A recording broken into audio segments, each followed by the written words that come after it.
Keep you moving, and next up we have Michel Tuan, the Kravis Professor of Business at Columbia University. Michel's research really touches on all things emotion and feeling. So if you have a question about the softer side of human beings, Michel is your expert, and he's done a lot of work in this, and it's overlapped with consumer decision making. He's even been listed as one of the most influential scientists worldwide, who serves as the president of the Society for Consumer Psychology. So without further ado, Michel, please. Thank you. All right, so first of all, thank you for having me at this conference. This is the fifth time I get to present at this conference, so it's such a pleasure to get to speak to this audience and share some of the research I've been working on. This project is the one that I've been working on with a former doctoral student of mine, Jennifer's son, who is now at Yale University.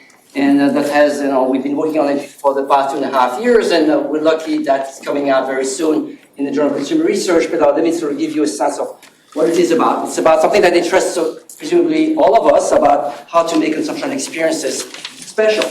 The starting point being that we can all recognize that we live in an experience economy, whether we're talking about concert going, vacationing, sports activities, going to amusement parks, VR experiences. We know that a much bigger part of the economy nowadays is of this type. It's also becoming increasingly competitive, and therefore the challenge is for whoever plays in that space to see what can I do to elevate whatever experience I'm selling to the marketplace to a higher level that consumers would consider to be special. And that's the business challenge that presumably some of you are interested in. I'm a consumer psychologist, and therefore I look at this business question and I say, okay, what is the consumer research question that comes along with that? And it's very easy to understand. Well, what makes consumption experiences special in consumers' minds to begin with? And this is what we're going to try to tackle. Now, this is not an easy problem to tackle for a couple of reasons. Okay, the first reason is that when you're thinking about consumption experiences, there's so many different types that exists out there, and then instead of a few pictures, it could be different types of food experiences, different types of destinations for travel, different types of leisure activities, different types of sports activities, whatever that is. There's so many different experiences that exist out there, and what are the principles? Can we even see some common principles that exist out there? That's one of the challenges. The other difficulty is that when you're thinking about what is special to you, or to me, is presumably something very personal, possibly subjective. So now you combine the sheer diversity of experiences with the fact that experiences are presumably very personal and subjective. It's not clear that there's anything to be found. Still, we wanted to find the answer. To be honest, when we did this research, I did not know the answer. But we wanted to see, can we find some common principles? So it's a project that took us a long time because we collected a lot of data. Let me reassure you that I'm not going to go through every single studies that we did, but to give you a sense of the data that we collected qualitative data, so we did in-depth interviews, consumer narratives analysis, we did a large language model analysis, we did Instagram analysis, we did experiments, we did surveys, we did field surveys, we did pretty much everything one can do. And luckily, we found always the same answers. Okay, so I'm going to share with you the primary source of insight for us, which came with the first study that we did, which was based on the qualitative data that we collected. So we did something that is a methodology that is used in anthropology, which is called grounded theory analysis. And some of you may know the terms of that. I'll just skip over what it is. Essentially, you're going to collect a large amount of unstructured qualitative data, and the type of data we had are consumption narratives, where we ask consumers, tell us about experiences, consumption experiences that were special to you, and tell us what happened, etc. And tell us about experiences that you thought would be special and they ended up not being special. So we could do some kind of comparisons. We supplemented these with in-depth interviews of people all over, the U.S. It's not that many places, but for different places, different cities, different demographics, etc. And they told us about lots of experiences. We didn't tell us any kind of experience. We tell us whatever experience was special to you, that's consumption-based, tell us about this, and we try to understand this. And to our, I would say, surprise, we found that regardless of what they were sharing, they always point out to one of three things. And these three sources of value in the experiences that elevate an experience, they make it special, ended up being one of three things. And we call these in purple the pillars of specialness. The first one is the least surprising. You probably would have intuited this, and this is the one that we thought we would probably find, something connected to uniqueness. And by uniqueness, we define this as the degree to which the experience is perceived to be distinct from more common experiences that can be easily encountered and reproduced. So here's an example of a narrative. There was someone that illustrates that. When I was 14, I went to my first concert with my best friend. The experience was special because we got to see our favorite band in person, and due to being our first concert, it was an experience that could never be duplicated. Sharing moments like that with a good friend made it particularly impactful. It stands out, it's unique, it's forever memorable. So you can see really for this one person, and we had many of these types of accounts, what stood out and what made it special was the uniqueness. Somehow that stands out. You know what? This is something that I couldn't be able to get again that easily, right? So that was uniqueness, and I said, well, okay, big deal. You probably would have guessed that one there. But what we found in the data is that uniqueness arises in different ways. And some of them, you could see, I can see how they would arise, but some of the ways in which the uniqueness arises is not that obvious. So the first one is probably the most obvious, is a principle of rarity. Okay, your experiences that are really rare in general. So imagine that you might go to see the Northern Lights in Iceland. That's going to be a rare experience, and of course that's going to be unique and therefore special. Or if you were lucky enough to go and attend the Simon & Garfunkel concert in 1985 in Central Park, that's a very rare experience. And if you're there, it was unique and it was of course special. But what was interesting to us is that most of the things that were special were not rare. Most of the things that were special were not rare. So let me show you an example of what makes things special, and that was a very common, typical example. I went horseback riding near the Rocky Mountains. This experience was special to me because I live in the eastern part of the U.S. It was my first time ever traveling west. I had never been horseback riding, even though it's a pretty common thing to do in my area. I live near the Appalachian Mountains. All these things made this special experience for me. So you realize this consumer is not doing something that was particularly rare. I mean, you travel out west, and horseback riding is something that many people do, but it was just novel for her.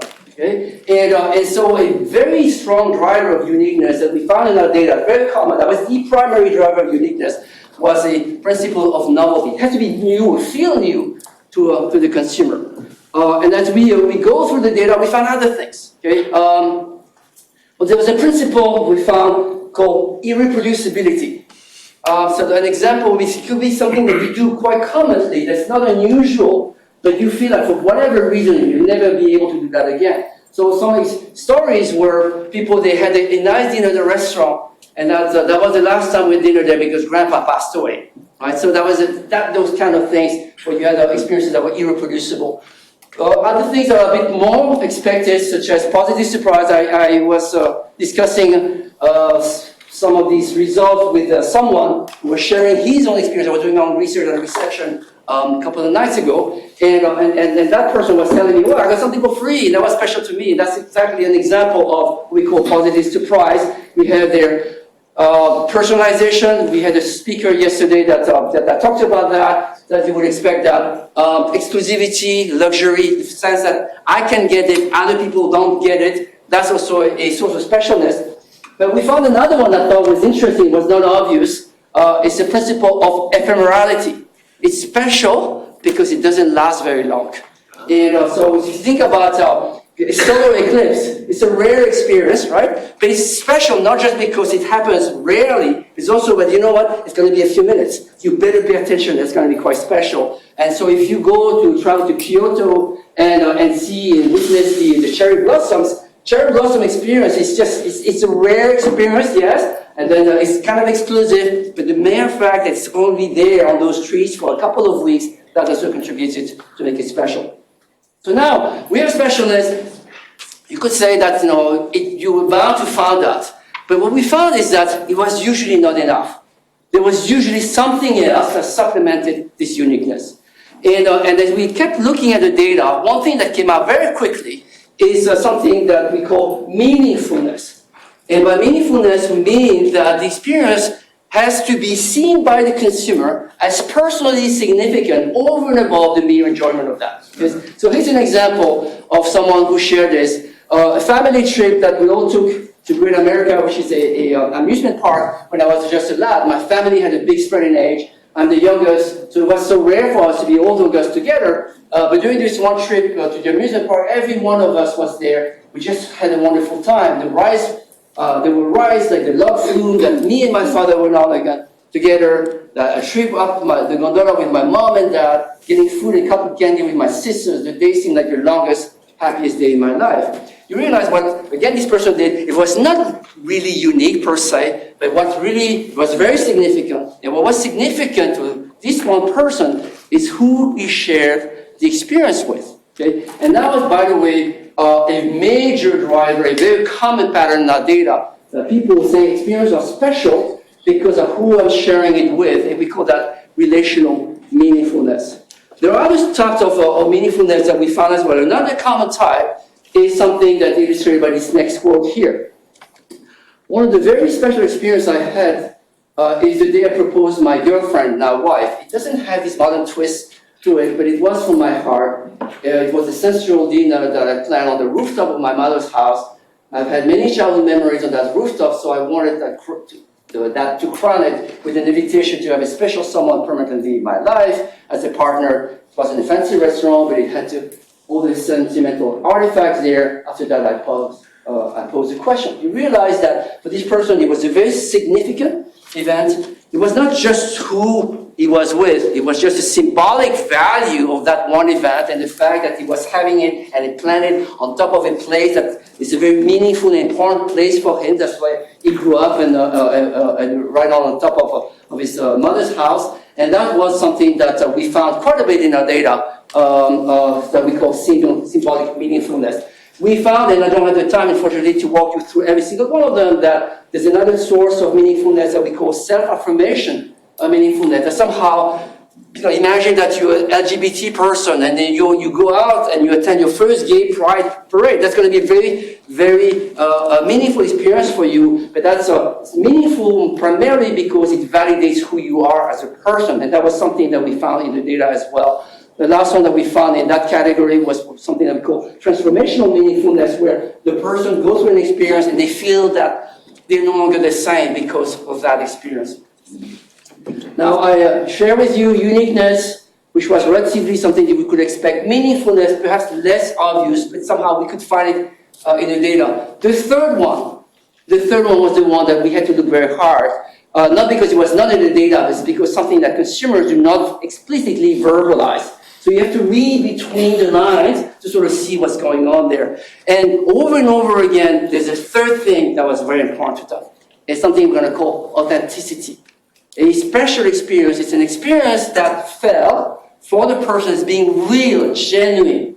Okay? There's something that, and it was true to them. And so this experience here, I'm going to summarize as someone who told us that he went to visit a Hall of Fame museum in Pittsburgh that's dedicated to a famous baseball player, and then being in close proximity to all the trophies, the photographs, the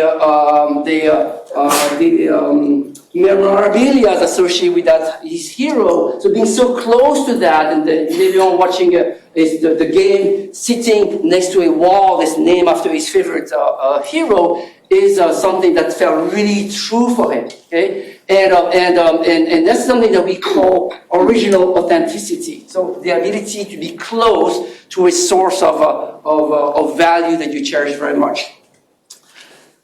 There was another form of authenticity that was also very common in our data.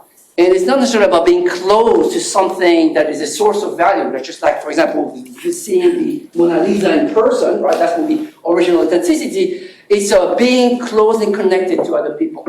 And so here's an example of someone who was, she was just stayed at a small inn. And what made it special is that how she was treated by the owner of that small inn. And to read the intimacy of the experience is what made it so special. The owners and their dogs personally greeted us. They checked up on us, and the dogs were so cute. So even the dogs seemed to care about them, right? And it felt really true, right? Like a real connection, and that was also a major source of authenticity for them. It's a real experience, and it was a source of therefore of specialness. And so we call that human authenticity. There's other form of authenticity that we document and we find in our data. So now, this is what our first study, that's the one I spent the most time on. This is really where we learned so much. And so we had these three major pillars. We have different facets of that. I'll return to the facets later. So now, so we have that from the data. Let's test the theory with other types of data. And so we did a lot of that. Okay, so one study we did, we went on Broadway, and we somehow grabbed people coming out of the play Wicked, right? And we give them a nice, beautiful gift, which is a hand sanitizer, and then we administered them the survey, about how was your reaction to this play, this musical, etc. And then of course I had some questions, and you can sort of see, I'm going to summarize the model here, but overall perceptions of how special the experience was driven by ratings of uniqueness, meaningfulness, and authenticity. Okay, oh, that's kind of fine, but it's just one setting. And of course, we did it in many other settings. So we did lots of studies. So in a nutshell, you're going to see a chart like this a lot. So basically, where we ask people to describe experiences, and then we administer them some carefully developed scales that measure specialness, uniqueness, meaningfulness, authenticity, and you will see that most of the variance in perceived specialness of the experience is driven by a combination of these three pillars, of these three drivers. So what is interesting is that you don't even have to ask the consumers. You don't have to ask them, was it special, or how was it, and rate the uniqueness, specialness. Even if you don't ask them, they're going to tell you. Right? And one way we did that is essentially we downloaded 3 million reviews from Yale. And on Yale, people are reviewing restaurants, they're reviewing arcades, they're reviewing amusement parks, they're reviewing churches, train stations, there are lots of stuff.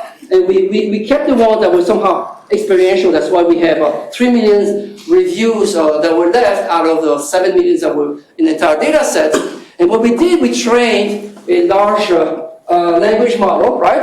That somehow to basically look at all these reviews and somehow being fitting in the semantics of what they contain.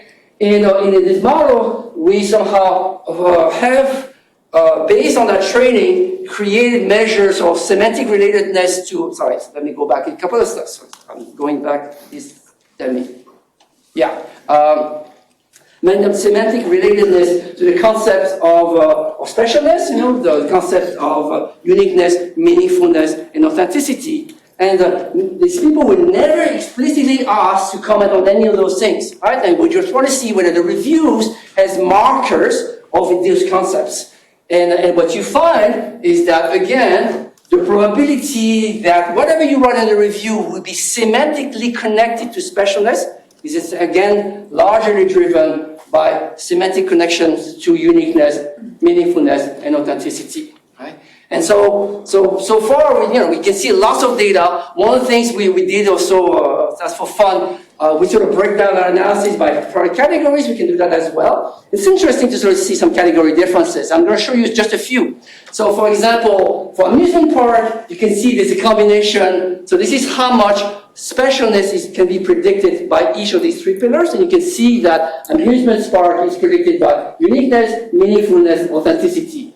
Antique, you see, is mostly driven by authenticity.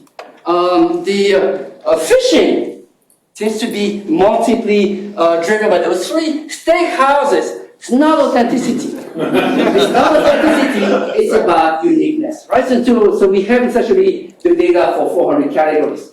I shall show you one more study we did. You don't even need to use language. You don't even need to use language. So what we did, we basically went on Instagram, and on Instagram we have scraped posts that either mention the word special as part of the hashtag. So at a special moment, at a special day, hashtag special experience. And then for each of these somehow set of hashtags, we had a matching hashtag that replaces the word special with good. So hashtag a good moment, hashtag good day, etc. So we scrape all these posts and we just kept the pictures, right? And so we have two sets of pictures, the one that were hashtagged with the word mentioned special, and there would be like pictures like the one on the left, and the ones that were hashtagged with a similar phrase, and you have the one on the right with just the word good instead. And then we randomly match those pictures to people, right? And they see one from the left, one from the right, structured within the hashtag structure, so it's kind of a complicated design. But then we ask them, okay, show them just the pictures. Look at these pictures and tell us, did this person who posted this at a special time? Was this unique to them? Was this meaningful to them? And so on and so forth. And that's all they saw, those pictures. And what you find is that even not knowing anything about where those pictures are coming from, they just knew they came from Instagram, they essentially recognize the specialness, they recognize the uniqueness, they recognize the meaningfulness, and the authenticity. So the orange bars are the special pictures, the blue bars are the good pictures. You can see the pattern is very clear, very consistent across all the data that we have. And then if you try to model what is driving specialness, again, is a combination of these three pillars. So in a nutshell, here's our theory. We think we have lots of evidence that they always converge to tell us the same story. It's just these three pillars. Those pillars arise in different ways. That's what we call the facet that's in blue. And what we can do with that is something I have not shared, but we also have experiments where we say, okay, now let's look at each of these facets and manipulate them, right? And you can create more perceptions of novelty, you can make more perceptions of ephemerality, more perceptions of authenticity. We play along with that. We have a series of experiments where we do that, but essentially, trust me, it works, right? And so in the paper itself, we have a series of tables where we provide some examples. You can download this. I'll show you the reference to the paper. The examples of how, once you know those facets for each of the pillars, there's an easy way for you to start thinking about, okay, let's generate ideas on how to implement some of these principles. And so I'll leave it at that. So here's the where you can find the papers in the preprint versions. There's these two links right there. There's two places where you can get them. QR code, you can see the other works that they're doing, including that one paper there as well. And the eventual reference to that paper is going to be that. So now we have time for a few questions. All right? Thank you. Okay, question. Special lecture. Thank you for special lecture. Yes, sir. Do you find any big differences based on gender of that model? We have not tested for gender. We were not looking for that. But so far, from eyeballing the data, I don't think that there's much difference there. No. There was not something that was seemed to be at work. Yes, sir.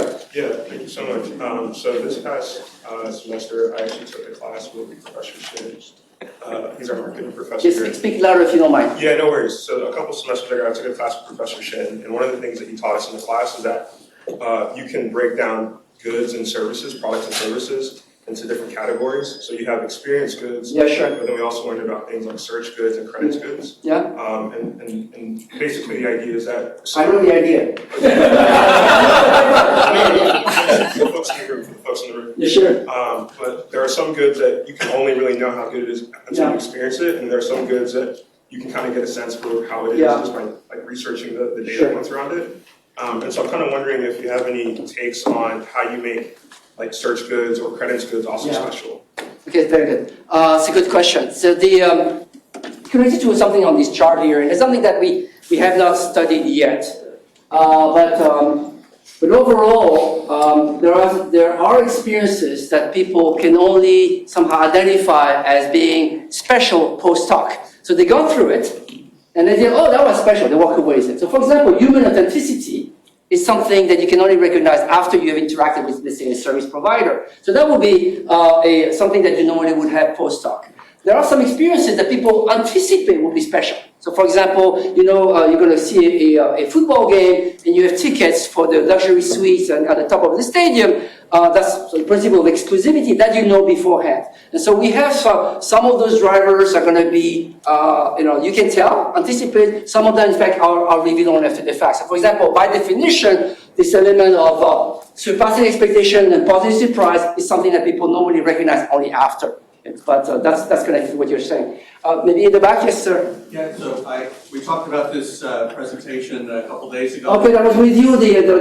Okay, yeah. Yeah, and so this is more of a personal question for you. When you think about your last special experience, sure, does it validate your model? Oh yeah. Not just my experience. I mean,